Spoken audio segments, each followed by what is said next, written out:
We also know that, I'll come back to this diagram shortly. We know that IL is equal to IN minus IP. We also know that the output current, which is nothing but the load current now across the capacitor, and the current is given by C dV by dt.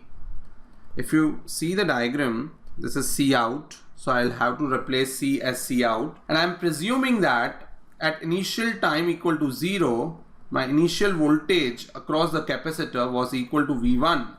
So C out dV by dt, and initial voltage, as I said, is V1. We want to find the final voltage. Now, how did this negative sign come in the picture? Again, if you see here properly, I am presuming my current leaving the positive terminal, and hence I have considered the negative sign there. So this equation is clear.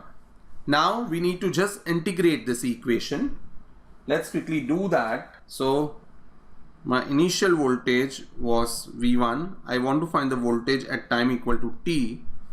So this is nothing but that integration dV equal to minus 0 to t IL C out. This entire thing is into dt. We'll assume IL to be constant, and if we do that, let's see what we'll get. V of t equal to V1 minus IL upon C out into t. This equation clearly tells me that if my initial voltage was V1, as time goes on increasing, my voltage is a function of time and it keeps on reducing. Now let's see what's going to happen due to this. Let's presume my initial voltage was equal to VDD or 1.8 volts. And we also very clearly know that if the value of the logic is between 0 to 1.8, this is logic 0 and this is VDD, then till 0 to the center, say approximately around 0.9, this will be considered as a logic 0 and this will be considered as a logic high.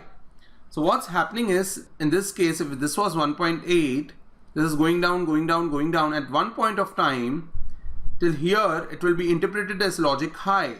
After this, it goes below 0.9, so it will be interpreted as logic 0. So what's going to happen here is, my output has lost its value because of the leakage currents. So this is the maximum point, let's say, till which my output can hold the correct value of the voltage such that it can be interpreted as a correct logic value high. And this is nothing but the time for which my output can hold the correct value. So it's nothing but the whole time. So due to charge leakage, what will happen is, here we are showing that there is a linear decay in the voltage. Technically, it's not to be the case, which we'll see as we go ahead in this clip. But then for the time being, it shows that my voltage value is getting reduced due to the leakage current or due to charge leakage, and I'm losing out on my value, and I can have the correct value only till the whole time. So let's find out the whole time for my circuit now. So in the same equation, what we are going to do is, we'll replace this t with the whole time because we want to find the whole time of our circuit. V1 minus IL C out, there's nothing but whole time, and let's call this VTH to be nothing but Vx. Just let's call this. That will give me, on rearranging the terms, TH equal to C out IL V1 minus Vx. So this is the whole time. Now let's presume some values here. So let's presume my output capacitor is equal to 50 femtofarad, and let's assume our current IL or the leakage current to be equal to 0.1 picoamperes. Now if we substitute these values here with the change in voltage V1 minus Vx to be approximately equal to 1 volt, what we will get is a whole time is equal to 0.5 second.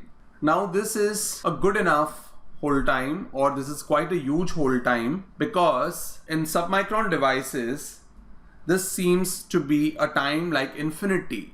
But then we need to understand that this is not the only leakage current which is present. There are other leakage currents present as well.